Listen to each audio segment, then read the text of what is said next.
ചക്ക ഇഷ്ടമല്ലാത്ത മലയാളികളുണ്ടോ? എന്തായാലും ഇന്ന് നിങ്ങളെ കാണിക്കാൻ പോകുന്നത് ഉണക്കിയെടുത്ത ചക്ക ഉപയോഗിച്ചിട്ട് വളരെ സ്വാദോടെ അതെങ്ങനെ വേവിച്ചെടുക്കുക എന്നുള്ളതാണ്. അതിനായിട്ട് ഞാൻ ഇവിടെ എടുത്തിരിക്കുന്നത് 100 ഗ്രാം ചക്ക ഉണക്കിയതാണ്. ഇത് നമുക്ക് 1 മണിക്കൂർ നേരം വെള്ളത്തിൽ നന്നായിട്ട് കുതിർത്തെടുക്കണം. അങ്ങനെ 1 മണിക്കൂറിന് ശേഷം വെള്ളത്തിൽ നന്നായിട്ട് കുതിർന്ന് കിട്ടിയിട്ടുണ്ട്. ഇപ്പം നമുക്ക് ഏതാണ്ട് 300 ഗ്രാമിൽ കൂടുതൽ ചക്ക കിട്ടിയിട്ടുണ്ട്. അടുത്തത് അരപ്പ് തയ്യാറാക്കണം. അതിന് വേണ്ടിയിട്ട് കുറച്ച് തേങ്ങ ചിരകിയത്, അതിൽ കുറച്ച് മഞ്ഞൾപ്പൊടി, കറിവേപ്പില, കുറച്ച് കുരുമുളക് പൊടി, കുറച്ച് കാന്താരി, ഒരു ചെറിയ പച്ചമുളക്, ജീരകം, വെളുത്തുള്ളി ഇത്രയും നന്നായിട്ടൊന്ന് ചതച്ചെടുക്കണം. ശേഷം കുക്കറിൽ ഈ കുതിർത്ത് വെച്ചിരിക്കുന്ന ചക്കയും അരപ്പും ആവശ്യത്തിന് ഉപ്പും ചേർത്ത് ഒരു 3 വിസിൽ നന്നായിട്ട് വേവിച്ചെടുക്കണം.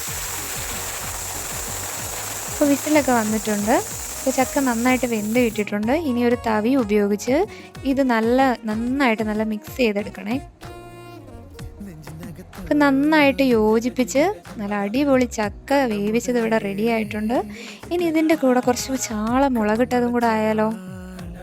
ആഹാ, അടിപൊളി. അപ്പം ടേസ്റ്റിനൊന്നും ഒരു വ്യത്യാസവും ഇല്ല. നമ്മുടെ ചക്ക, നമ്മൾ വിളഞ്ഞ ചക്ക എങ്ങനെ നമ്മൾ ഡയറക്റ്റ് വേവിച്ചെടുക്കുന്നോ അതേ ടേസ്റ്റ് തന്നെയാണ്. ടേസ്റ്റിന് ഒരു മാറ്റവും ഇല്ല. അപ്പോൾ എല്ലാവരും ട്രൈ ചെയ്ത് നോക്കണം.